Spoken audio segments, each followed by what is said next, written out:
ঈদ মোবারক। সকল এসএসসি পরীক্ষার্থীর জন্য শুভ কামনা জ্ঞাপন করে আজ তাদের এসএসসি পরীক্ষার ফলাফলের সম্ভাব্য তারিখ কবে তা জানাবো। এসএসসি এক্সাম 2025 পরীক্ষার ফলাফল প্রকাশের সম্ভাব্য তারিখ জানালেন বোর্ড চেয়ারম্যান। এ নিয়ে থাকতেছে বিস্তারিত। চলে যাচ্ছি মূল ভিডিওতে। এসএসসির ফল প্রকাশের সময় জানালেন ঢাকা বোর্ড চেয়ারম্যান। মাধ্যমিক স্কুল সার্টিফিকেট, এসএসসি ও সমমানের লিখিত পরীক্ষা শেষ হওয়ার পরবর্তী ৬০ দিনের মধ্যে ফল প্রকাশের বাধ্যবাধকতা থাকায় জুলাই মাসের প্রথমার্ধে প্রকাশের সম্ভাবনা রয়েছে। বুধবার ১১ জুন আন্তঃশিক্ষা সমন্বয় বোর্ড সভাপতি এবং ঢাকা মাধ্যমিক ও উচ্চ মাধ্যমিক শিক্ষা বোর্ডের চেয়ারম্যান অধ্যাপক ডক্টর খন্দকার এহসানুল কবির বলেন, সাধারণত লিখিত পরীক্ষা শেষ হওয়ার পরবর্তী ৬০ দিনের মধ্যে ফল প্রকাশ করা হয়।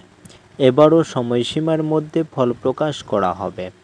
গত ১৩ মে মাধ্যমিক স্কুল সার্টিফিকেট, এসএসসি ও সমমানের লিখিত পরীক্ষা শেষ হয়েছে। সে হিসেবে আগামী ১৩ জুলাইয়ের মধ্যে এসএসসির ফল প্রকাশ করা হতে পারে।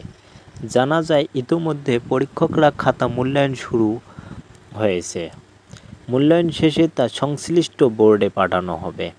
এরপর ফল প্রকাশের প্রস্তাবনা পাঠাবে আন্তঃশিক্ষা সমন্বয় বোর্ড। অধ্যাপক ডক্টর খন্দকার এহসানুল কবির বলেন, পরীক্ষকেরা নির্দিষ্ট সময়সীমার মধ্যে খাতা নিয়ে গেছেন। আমরা আশা করছি ৬০ দিনের মধ্যেই ফল প্রকাশ করা সম্ভব হবে।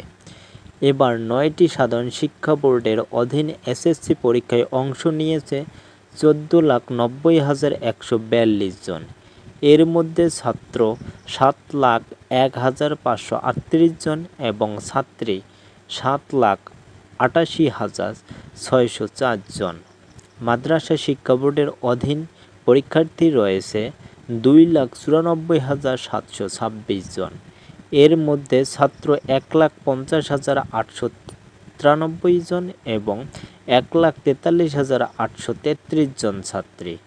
আর কারিগরি শিক্ষা বোর্ডের অধীন সর্বমোট পরীক্ষার্থীর সংখ্যা ১,৪৩,৩১৩ জন। এর মধ্যে ছাত্র ১,০৮,৩৮৫ এবং ছাত্রী ৩৪,৯২৮ জন। ধন্যবাদ সম্পূর্ণ ভিডিওটি দেখার জন্য। ভালো থাকবেন, সুস্থ থাকবেন।